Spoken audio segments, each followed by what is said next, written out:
There's so much to adore about Dan Ellsberg. But what I adore most about him is almost the opposite of his public presentation. He was known as influential and knowledgeable, widely read, very thoughtful, and very informative.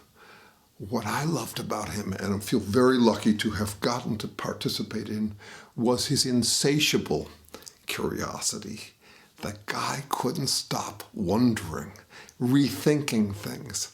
Famous people tend to get kind of, well, I call it hardening of the smarteries. That is, whatever brought them their fame, they'll stick with it, or at least they won't continue to be curious. Why would they? They've already got power and influence. That was not Dan.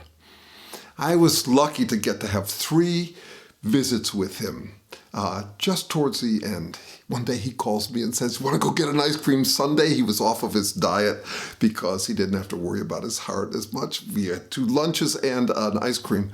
And the conversations were astonishing. The guy's 92 years old, and he's asking questions. He's invisible. He's not a famous person. He's an interpreter of the world. We would get lost in these conversations where neither of us had to demonstrate any of our prowess or anything. We were just curious together, sitting on a porch in the universe, trying to understand it and us in it. He asked me what I thought wisdom was. He asked me what I would say to the Washington Post, not because he thinks I'm the authority on these things, just because he's curious. To the very end, he kept that childlike curiosity alive. That is rare, and especially rare in famous people.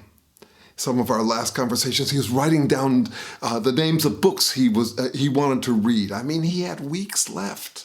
He knew it. He would be dismissive not dismissive, but if I asked about his health, he would give a report. But that wasn't of consequence. He was still paying attention to the wider world. It's astonishing to see in a 92-year-old, in a famous 92-year-old, this kind of curiosity. He said, "I'm going to order these books. I don't know if I'll get a chance to read them, but I'm going to order them."